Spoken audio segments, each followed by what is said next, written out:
You were going to be on time. You genuinely planned for it. You even left a buffer. And then, somehow, you weren't. Again, if this is you, you've heard the explanations.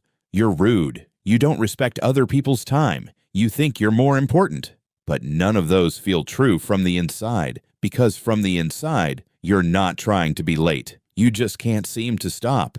Here's what almost nobody tells people who are chronically late. It is almost never about disrespect. Research on chronic lateness consistently shows that people who are always late care deeply about punctuality. They feel genuine guilt and shame about it. They intend to be on time, and they are often more stressed about being late than the people waiting for them. The problem is not a lack of caring. The problem is a specific set of psychological and neurological patterns that interfere with time perception, task transitions, and the ability to estimate how long things actually take. Being always late is not a character flaw. It is a cognitive pattern, and it has a name. Here's the foundation. Psychologist Linda Sapadin, who has studied chronic lateness for decades, identifies what she calls time optimism, a consistent tendency to underestimate how long tasks will take and overestimate how much time is available. This is not laziness or wishful thinking. It is a measurable difference in how the brain processes time. Research on people with ADHD,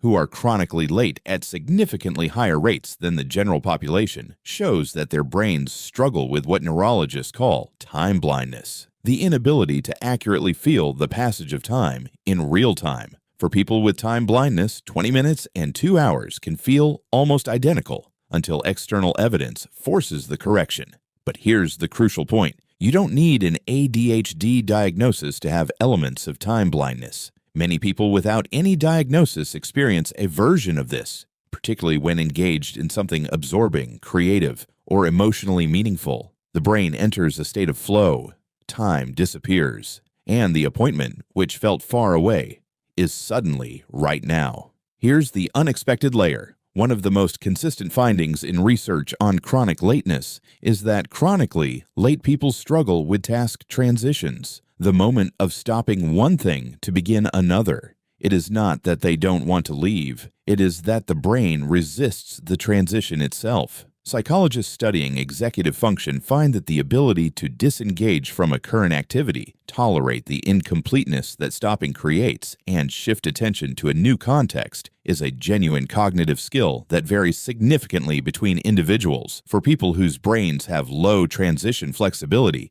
every departure is a small battle. One more thing, almost done, just finishing this, and then it's too late. This explains something that people who are never late find baffling. The chronically late person was often doing something completely normal, eating, getting dressed, finishing a thought, and simply could not stop in time to leave. Not because they didn't care, because their brain's ability to end one thing and begin another operates on a different timeline. Here's the layer that surprises people most. For some chronic latecomers, the pattern is not only neurological, it has an emotional function. Psychologists studying avoidance behavior find that lateness can serve as a buffer against social anxiety, performance pressure, and the fear of being in an unfamiliar situation before others arrive. Arriving late means the room is already full. The awkward early minutes are over. The social scene is established. For people who find unstructured social time genuinely stressful, arriving late removes the most difficult part. The lateness is not consciously chosen. It is not strategic. But the brain, which is always looking for ways to reduce discomfort, learns that late arrival feels safer than early arrival. And it quietly adjusts behavior to produce that outcome. Every time. So here's what's actually happening when someone is always late. Their brain processes time differently, underestimating durations and losing track of time when absorbed. They struggle with the cognitive work of stopping one thing to start another, and for some, lateness serves as unconscious protection against the anxiety of arriving before the social context is established. None of this is about you. If you are always late, you are not inconsiderate. You are not selfish. You are not making a statement about who matters. You are operating with a brain that has specific patterns around time, transitions, and in some cases, safety. Those patterns can be worked with. External clocks and alarms, building in transition time, leaving earlier than feels necessary, treating departure as an activity that starts, not a moment that arrives. But the first step is understanding that the problem is not your character. It is a very specific relationship between your brain and time. To the people who wait for the chronically late person in their life, they are not showing you that your time doesn't matter. They are showing you that their brain works differently. And to the people who are always late, who feel guilty every time, who genuinely want to be different, you are not broken. You are just working with a brain that experiences time in a way that most people never have to think about. And that is something worth understanding for yourself and for the people who love you.